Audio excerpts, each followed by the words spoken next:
Uzangu Islam, ma min naw'in min uqubati Allahi azza wa jalla aqsa wa a'zam fi hadhihi dunya min al-istidraj.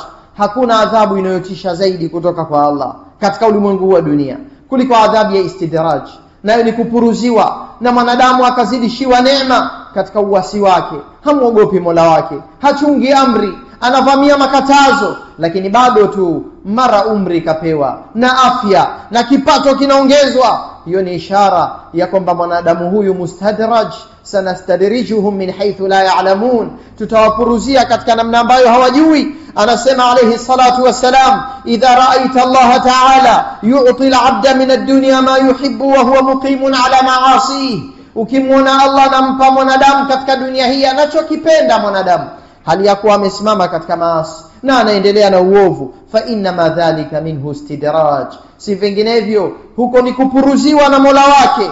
Thumma tala, kisha mtume akaisoma aya hii, falamma nasu ma dhukiru bih, walipoghafilika na kusahau yale waliokumbushwa nayo, fatahna alaihim abwaba kulli shay, hapo ndipo tulipowafungulia milango ya kila starehe. Hata idha farihu bima utu, mpaka walipofurahi kwa kiburi kutokana na walichopewa, akhadhnahum baghtatan fa idha hum mublisun, hapo ndipo tulipowachukua ghafla kwa adhabu, tahamaki wamekata tamaa. Kikomo cha adhabu kinakuja katika kikomo cha starehe, yani wakati mwanadamu ameghafilika kabisa na amesahau na yumo katika bahari ya matamanio, pale ndio huja adhabu ikawasomba watu na ikawapeleka katika mazingira wakakata tamaa.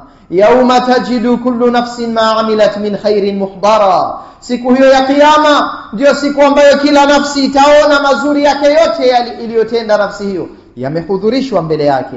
Wa ma amilat min su, na ule uovu ambao umetendwa na nafsi hiyo, iwe ni kutazama haramu, iwe ni kusengenya, iwe ni kusikiliza yasiyofaa, iwe ni madhambi mengineyo, dhambi yoyote ile, tawaddu law anna bainaha wa bainahu amadan ba'ida, nafsi itatamani lau ingekuwa baina nafsi hiyo na dhambi hiyo kuna masafa ya mbali, hata ile sababu ya kumkurubia dhambi ile isingekuwepo. Atatamani mwanadamu hilo siku ya kiyama. Wa yuhadhirukumullahu nafsah, na Allah anakuhadharisheni juu ya nafsi yake, anataka mumuogope. Wallahu raufun bil ibad, na Allah ni mpole kwa waja, na ndio maana anatisha, anaogopesha. Anasema